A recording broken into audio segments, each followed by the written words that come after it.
Hi, I'm Alian, and I'm back again with my series on experimenting with microalgae.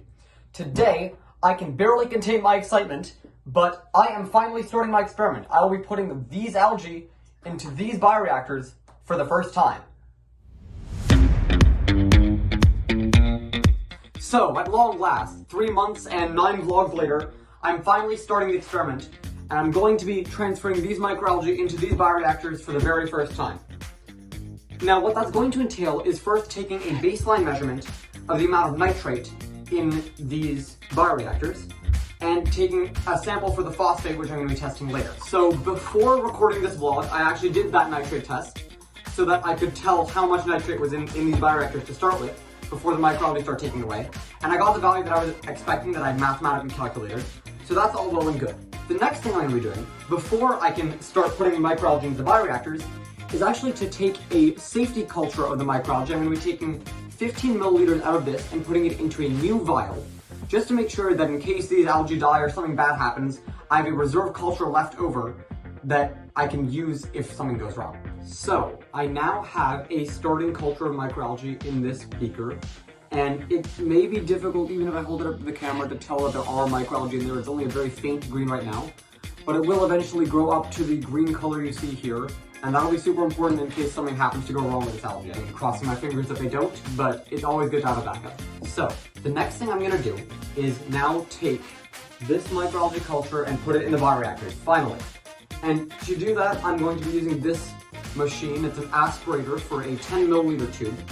And in these bioreactors, I'm going to be putting 25 milliliters here, 50 milliliters here, and 75 milliliters here, in order to get a range of concentrations, just so I can test to make sure what concentrations are best initially for the algae to grow in.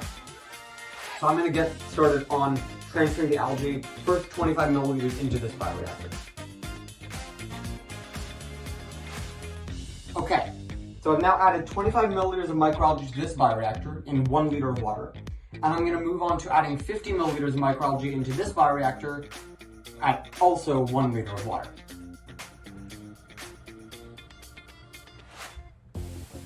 Okay, this bioreactor now has 50 milliliters of microalgae in it into 1 liter of water. Last one is going to have 75 milliliters of microalgae also into 1 milliliter of water.